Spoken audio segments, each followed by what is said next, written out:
Hey Johnson, wearing the same old clothes again? Living broke with your grandma really suits you, haha. As per usual, I was being harassed by my classmate, Bob. Bob always bragged about his dad working for a top tire company.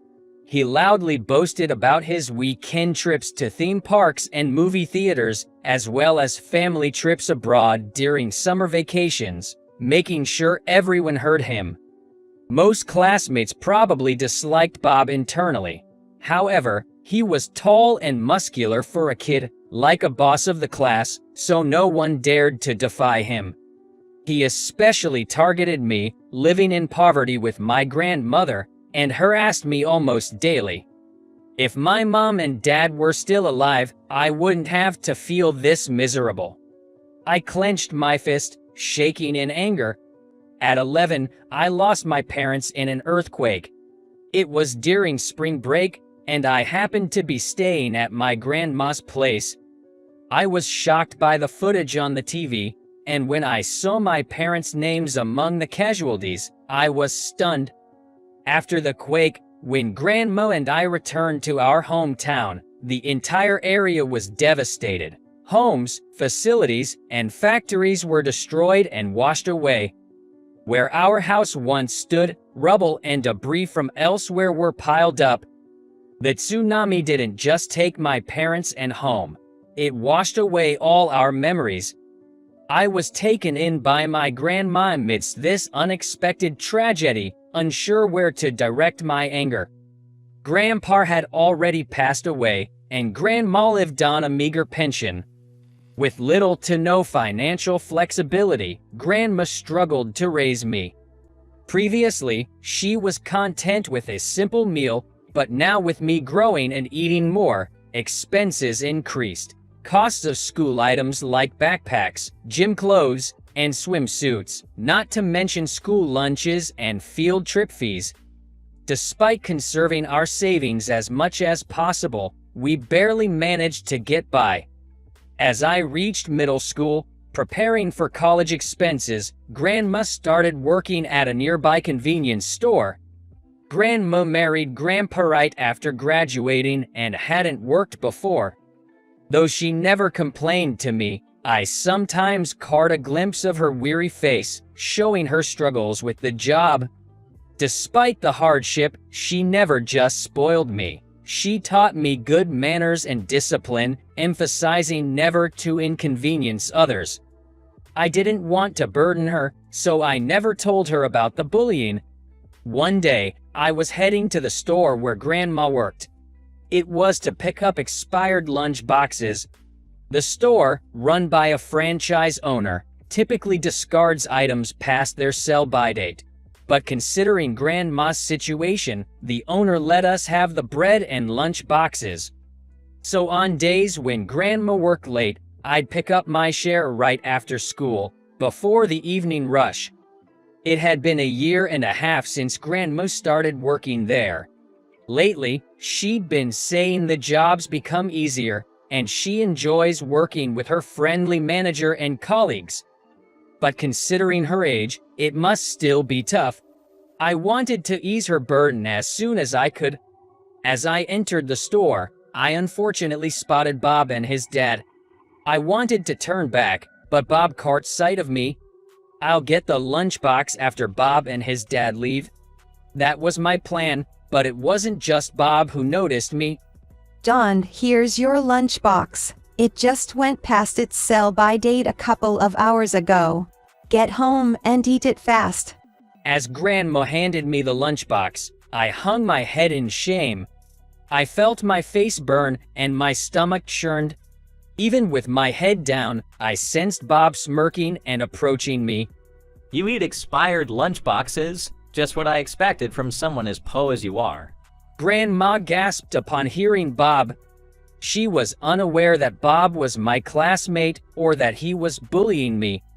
It was distressing to think that this incident would reveal everything to Grandma. Noticing our interaction, Bob's dad, who was browsing the aisles, started walking towards us. Dad, this guy is in my class, and he's eating expired lunchboxes. I hoped that he would reprimand his ill-mannered son, But as they say, the apple doesn't fall far from the tree. Hey, you can't just take lunchboxes without permission. Can't believe one of Bob's classmates would steal. He glared accusingly at me and Grandma looked away, tears forming in her eyes. Just then, a young female cashier intervened. This isn't being taken without permission. The manager, understanding Johnson's family situation, allowed them to take 2 discarded lunches. All the staff members are aware of this. She stood protectively in front of me and Grandma, explaining firmly. However, even after it was proven that the lunches were rightfully given, Bob's father did not apologize. Still, eating expired lunches. It's unbelievable. Being kosher is pathetic. He smirked, looking down on us with disdain. I felt a burning anger, my hands trembling as I held the lunch. How could you say something like that? You better apologize. The female cashier raised her voice, but Bob's father yelled back at her. Shut up. Who do you think you are? Just a part-time cashier at a convenience store, talking back to me? Seeing the situation escalating, the cashier looked Bob's father straight in the eye. Let me ask you the same question. Are you sure you want to be talking to me like that? She then added quietly. You work for Foster Industries, right? I'll be reporting your behavior today to the CEO, who happens to be my father. Be prepared. Immediately, Bob's father paled. You're the CEO's daughter. He was visibly shaken. I deeply apologize. Please, let's keep this matter private. It's unrelated to work, he said, bowing deeply. A stark contrast to his arrogant demeanor earlier. Bob seemed confused about what was happening. I once accompanied a company trip and saw how you acted. You were submissive to my father and your superiors, but very arrogant to your subordinates.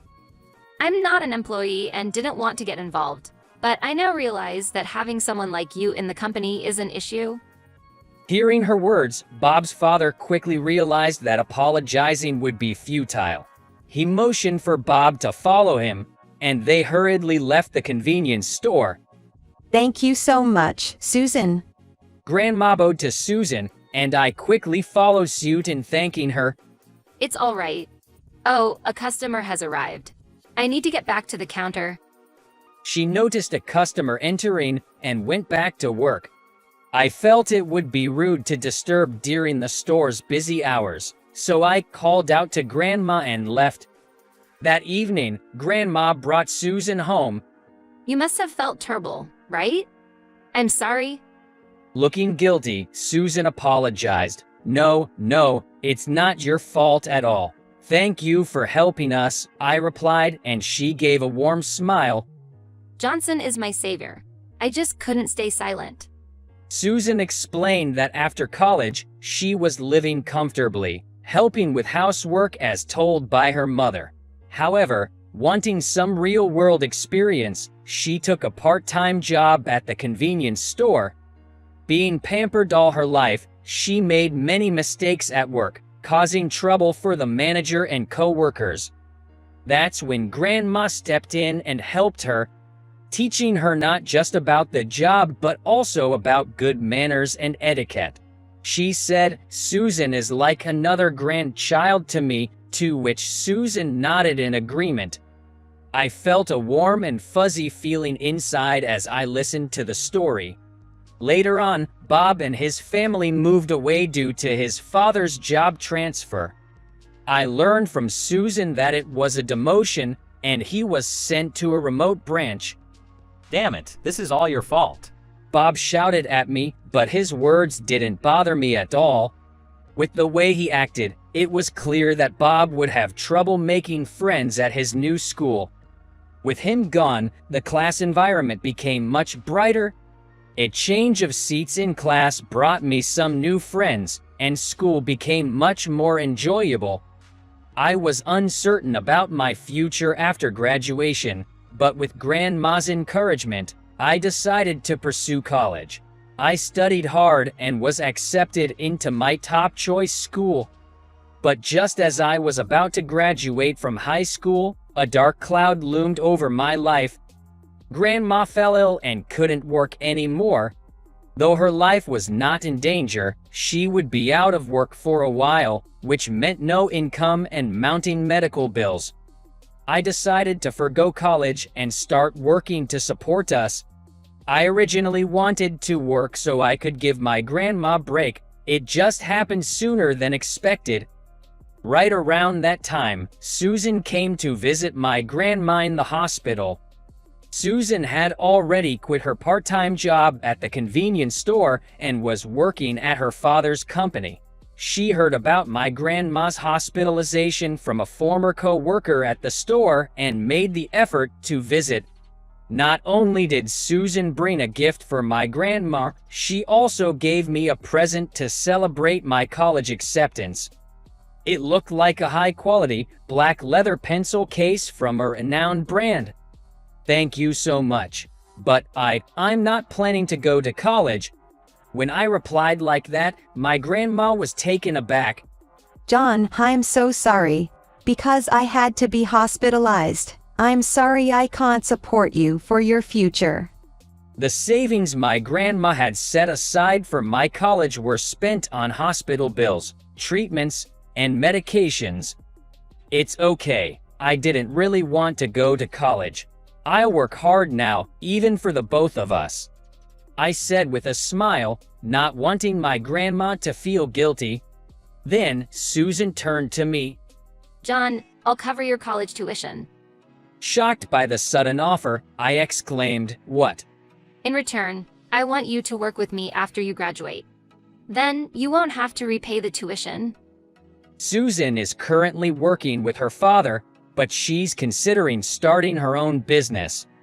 As I hesitated and thought of declining, she said, "Consider this as a scholarship from me. I want to invest in a young person with a bright future. If you perform well in the future, it's a profitable investment for the company. What do you say?"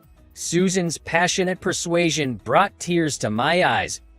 It wasn't a lie when I said I wanted to work right after high school to repay my grandma's kindness. Yet, deep down, I still had an unyielding desire to pursue a college education, just like everyone else. Okay, I'll study hard in college and do my best to be useful. Thank you so much for this opportunity, I said, tears streaming down my face as I bowed deeply. Thank you so much, Susan. My grandma, too, was tearful as she repeatedly thanked Susan. I vowed to work hard to repay the kindness Susan, who had saved both my grandma and I twice, had shown us.